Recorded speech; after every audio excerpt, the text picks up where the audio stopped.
Welcome back, everyone, to the Industry Growth Leaders Podcast. I'm Michael Simon, and today I have the pleasure of being joined by Casper Bahlmann of the Ballman Group. Welcome, Casper.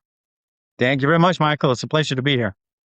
Thank you, sir. Pleasure to have you. And for our viewers, Casper brings a very unique background coming to us as a former professional Ironman triathlete, automation engineer, and now leads projects repositioning obsolete commercial assets, especially into high-performing self-storage and mixed-use developments across the Northeast.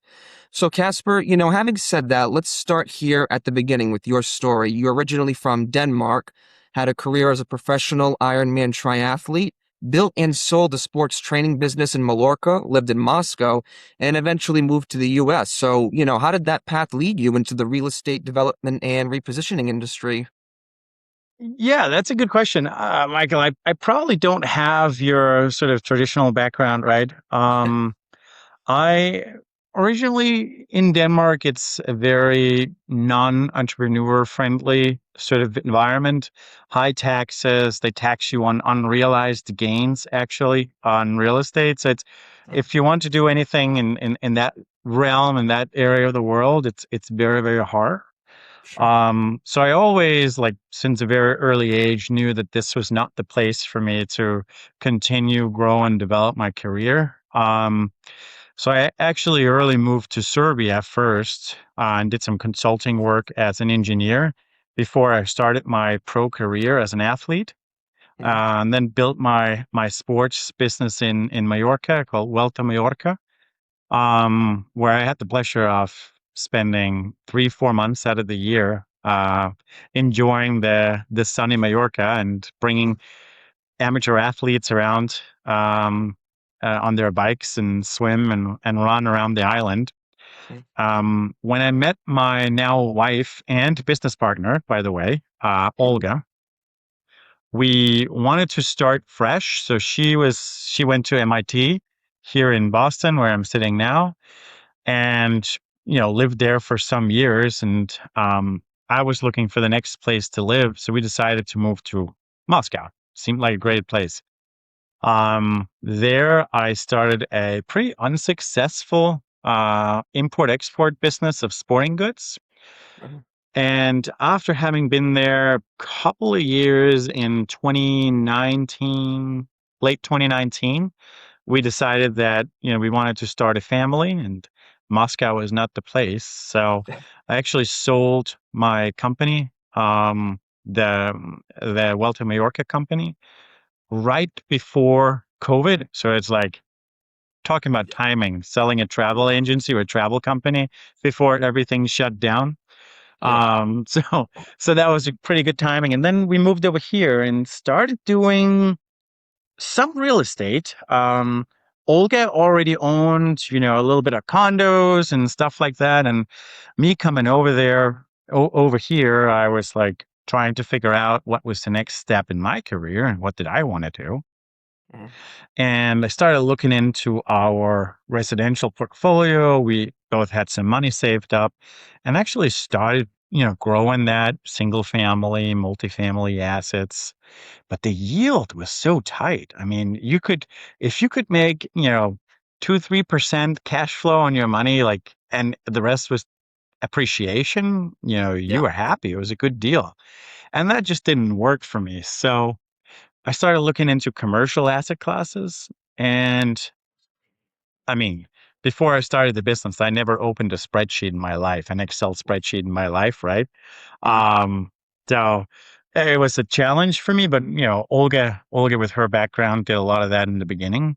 Um, and we took a look at like three different asset classes. So, one was, taking Class C industrial assets in Class B markets or Class B locations, putting in the capex and making the spread on the back end on the cap rate. And then it was self storage, existing acquisitions and self storage. But at that time, it was 2020, and people were buying these things at like a 4 cap or 3.5 cap. And they were saying, well, it's great. The market is going to keep, booming. Money is free. And, the rental rates are going to continue going up. But there was just no alpha really for us to bring to the game. We couldn't operate it better than anyone. We didn't have cheaper capital. We didn't have cheaper debt. So there was no alpha for us to bring. So what we ended up doing was actually buying our our very first facility just with our own money. We bought a gun manufacturing facility in Rhode Island. Yeah. And knowing nothing about construction and nothing about self storage, we invested a large portion of our liquidity into that and we converted it into self storage. And it turned out to be a fantastic project. So we Mhm. decided to do it again and again. And as time progressed and the successes were piling up, we ended up attracting interests from friends and family, and that's how it started with a little bit of investors here and there. Family offices came along, and now large institutions are investing with us in our projects in the Northeast. So yeah, That that's I mean, incredible, you Casper. show me someone who grew up saying, "I want to do self storage when I grow up." I don't think they exist out there. Everybody has a quirky way of getting into it. Yeah, it is funny how, life just happens. When I was, young, I never said I was gonna host a podcast, be into artificial intelligence, want to start my own business. I thought I was just gonna, go to college, get a job doing what I went to college for, stay in that, and then that was gonna be that. But, life, finds a way of changing things. I remember in our previous discussion too, you were talking about going from being a triathlete to now if you were to go to the gym now, it wouldn't be much of an easy time as it was back then, so to speak.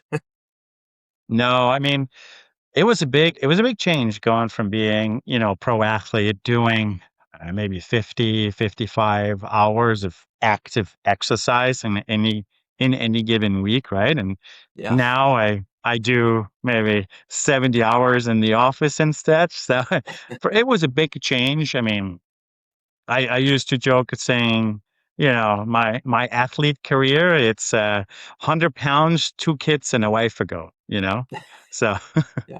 and it's very much true, So I think, but I did take a lot from me. I also say that, my time as an athlete is my version of a business degree, right? I think I took sort of a, a mentality with me from that Mm. that drives the way I operate our business today, for sure. So, Oh yeah, you have to be very disciplined. So I'm sure those two, went hand in hand with one another in terms of how you, go about it. yes, absolutely. So, I think that's, the number one thing that makes maybe gives us a little bit of an edge compared to some of our competitors out there is how we deal with things when they don't go our way specifically. Because, in development, this happens all the time. Mm. On a daily basis, we face adversity, and this is where we really shine. I mean, we had a we had a building that we were buying not that long ago, year and a half ago, something like that, Yeah. and 2 weeks prior to closing, everything is set. One of those few times where everything is ready to go, well in advance of closing, equity Mm. is ready, debt is ready, partners are ready, everything, business plan is set, right? We basically just waiting for closing. And I'm sitting at the office. I get a call in the early morning, and it's the real estate director of the seller, and they're like, "Did you see the news this morning?" And I said, "No, I didn't see the news." Mm. Well, you know, it turns out that the facade of the building just collapsed down on the street. Mm. And luckily, no one was hurt, but this was a 6-story brick building. The facade is not supposed to collapse. Yeah. That was a Yeah. big issue, right? So my debt decided that they were not going to do the deal. It was too much risk. My equity decided the same thing. So I'm 2 weeks to closing, no debt, no equity, and a building that's falling apart. So, Mm. it's a big challenge, but you know, fast forward a little bit, we closed with, great debt partner, great equity partner, and we were able to lower the basis by quite significant amount more than what it took for us to actually rebuild the facade. So Yeah, it's good. Ended up working out in the end. You had a problem and, ended up coming out good at the other end.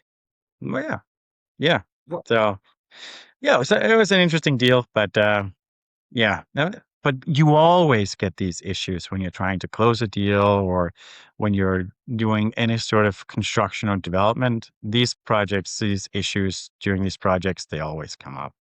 sure. Sometimes really bad and, you know, potentially deal shattering, and sometimes, easy to deal with.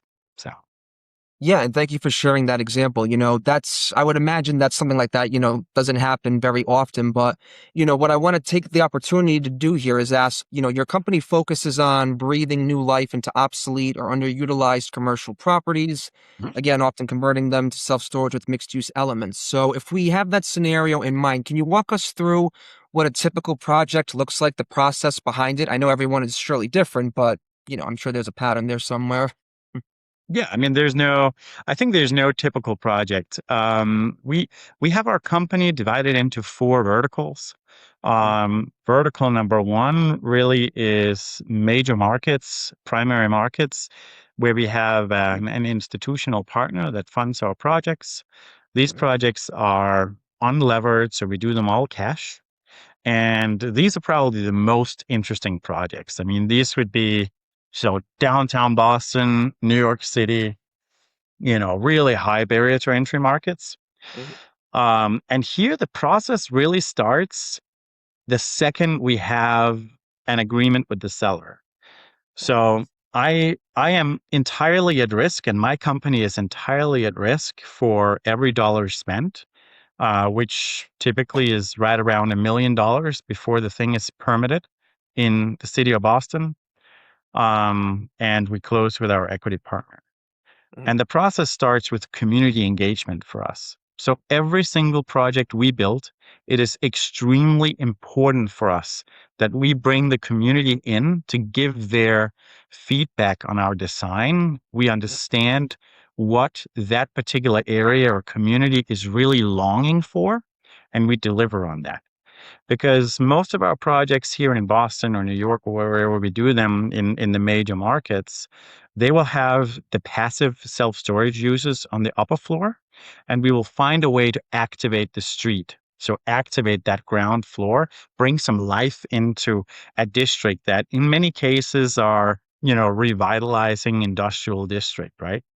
Yeah. Um, so here on one project, we're doing a 10,000 square foot brewery and tap room with a really nice sort of uh, uh, deck on there, like a roof deck, a Yeah. few thousand square feet of roof deck with views over the Boston skyline. And we bring this into an area of Boston where majority of what you have is old industrial stock and projects, where it's low income housing and projects where it really helps revitalize an area like that.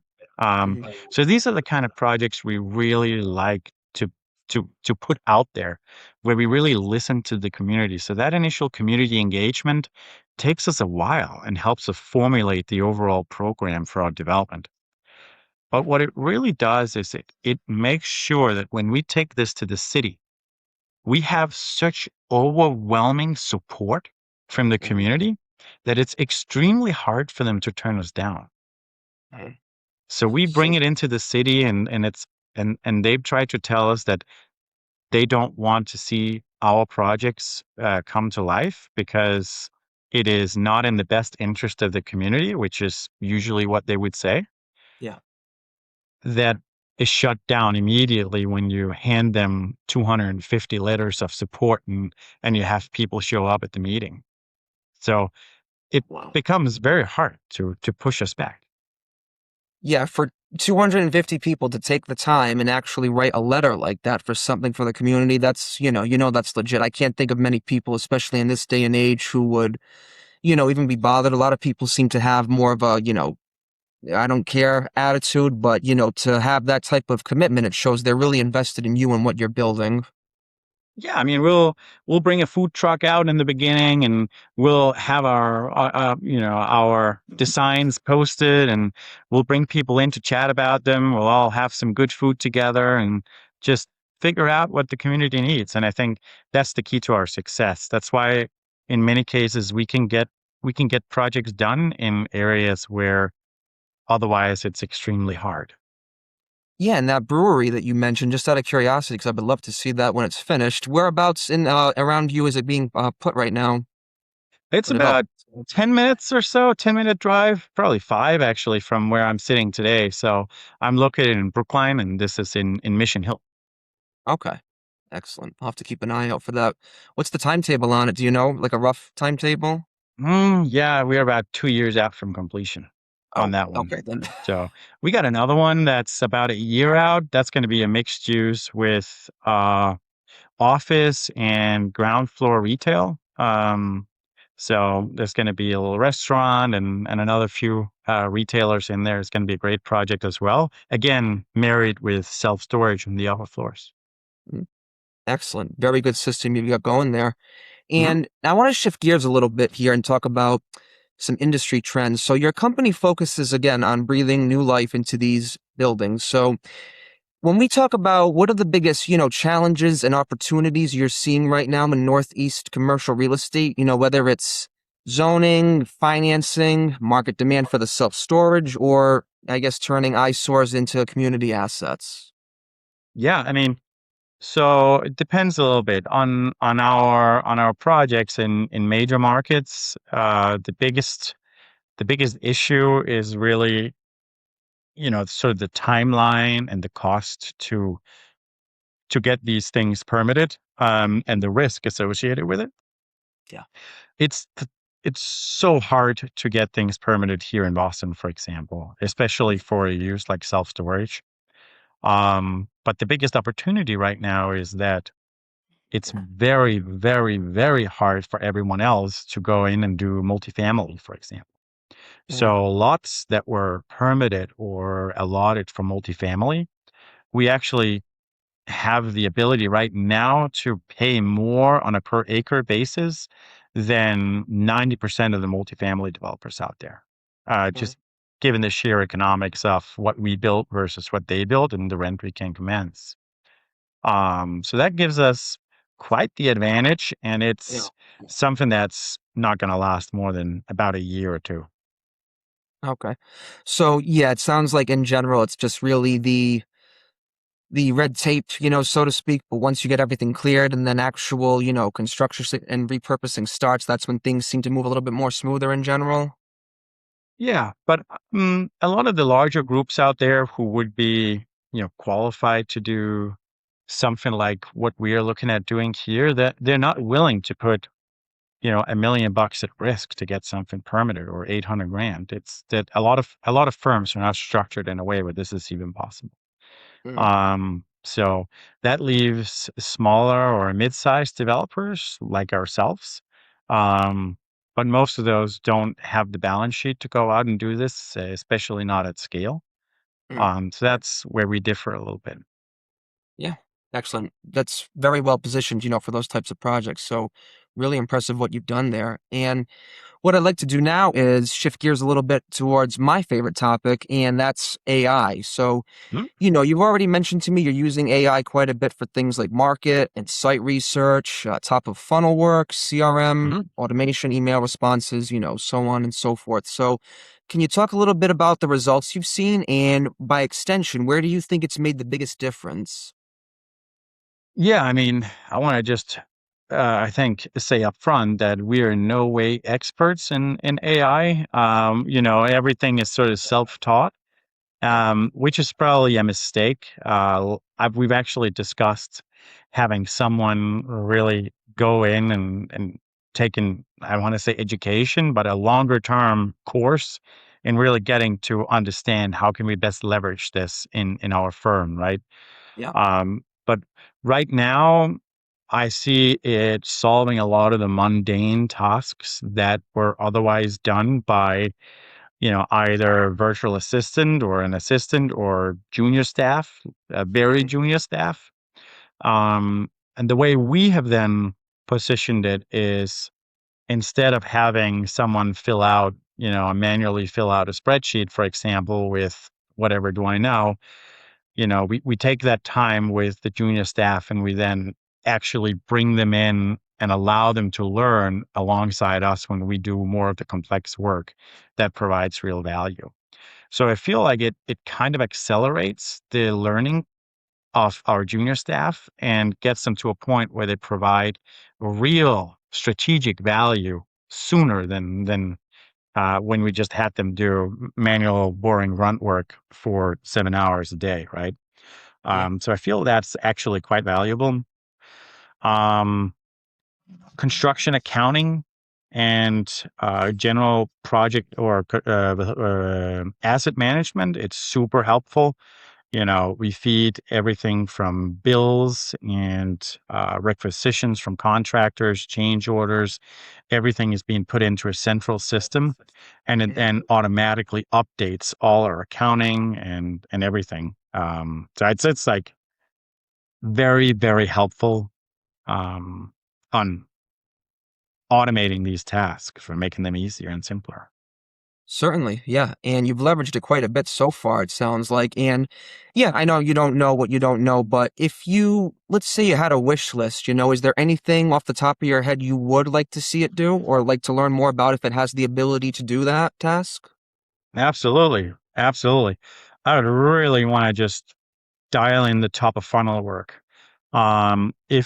If we could figure out a way to have AI scrape every single available deal, every single zoning in every single market that we are interested in, and narrow down the areas where the zoning would be conducive for what we're trying to do in whatever particular market, items like that would be extremely helpful. There are several, I think, tools out there that claim they can do it. We've tried a few of them and it does not work. It's, a 25% hit rate. And Yeah. at that point, it's not useful. So it needs to be improved. But that's a big wish list item. Yeah, I'm curious though. So, for AI to get you that type of data, it has to be pulled from somewhere. So, is there some place, you and your team go to normally get that and where you would like to see it get pulled from? Yeah, absolutely. Absolutely. Each county or city have their own database. Okay. And, So how mm, often are they updated? Do you know that? not often. Oh. And it doesn't need to be updated. The zoning doesn't change much. Yeah, that's a good point. Yep. So So I mean, once it's just there, ideally in a perfect world, you would like to see it just pull the data from there, which that's already publicly available on the internet. Is that right? yeah, Okay. Yeah, it that is is. certainly within the realm of possibility, but we can table that conversation for another time because there's definitely a good one to have there. But getting back to AI in your practice. So, as someone with an automation engineering background, how do you think AI will change real estate development and assist asset repositioning in the coming years? Most real estate developers I think the average age is quite a lot older than I am today. Yeah. And a lot of them, they operate under I've been doing it like this, or my mentor taught me to do it like this, and I'm going to continue doing it like this. Um, Innovation in the real estate world, I feel it's very slow Yeah. compared to what you see in many other verticals or many other sectors. Mhm. We just don't adopt it, and I don't understand why. Um, but we don't. Um, Maybe it's because we don't need to. Things work, but they could work a lot better. Yeah, they could. And it's funny you say that too, because when I first started my AI automation agency, I noticed the real estate industry in particular just lagged behind so many others in that respect. A lot of them were hesitate to implement AI. And while a lot of things they do does work, eventually it's going to get to a point where, the line between those who do use it and those who don't use it is only going to get greater. And, you don't want to be on the other end of that falling behind. So It certainly has its place, but there are some things where, you got to stick to what works, especially when you're talking about taking a personal approach in working with these people, like what you mentioned, going to the communities, the food truck, getting their input. Like AI can't do that. No matter how good or advanced it will be, you're always going to need that human touch to, take that part of the project. And Yeah. No, I agree with that, but I do think that it's probably sounding a lot like a cliche, right? But I do think that, by really leveraging AI, you free up time to do more high value items for your company. Mhm. You know, that's Yeah. how I leverage it today. I try to avoid doing sort of the low value items, quote unquote, the mundane tasks. Try to outsource that to AI to automate it in the best way possible. Um, and then focus my time on what really drives the needle for my company. Yeah, absolutely. When you leverage AI to that level, again, it gives you more time to focus on things like growth and trying to just improve the company further when you have more of the mundane stuff taken care of. So in full agreement with you on that. And Casper, as we come up towards the tail end here, I'd like to take a look at the future now. So let's say if we look at the next 6 to 12 months, is there any place where you would like Ballman Capital Group to be, whether it's, more projects, new markets, or maybe expanded mixed use offerings, any milestones in sight you got your eye on? If we can honestly just continue on the trajectory we have right now, I would be very, very happy. Mm. Right now, that's what's holding us back is not amount of deals that we find or capital or equity or debt or anything like that. Yeah. It's finding good quality people with the right attitude to join our team. That's really all we're looking for today to continue our growth trajectory. Yeah, that's great. If it's not Great. broke, don't try to fix it.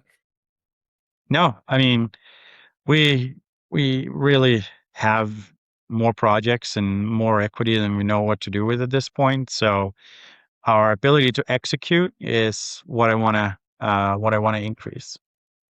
Fantastic. And on a final note here, for any entrepreneurs or professionals transitioning into real estate development today, particularly if they decide to go into your niche or just in real estate, in general, what advice would you share about, how to get started? Any words of wisdom? No, absolutely. When you get started, just accept that things suck and that things are really, really tough. Be okay with that from the beginning and be okay with that going on for quite a while. I refer to it as the crawling over broken glass period. Mhm. Um, and it will end at some point, and when it ends, it's like a flywheel. It just keeps growing, growing, growing, growing, growing.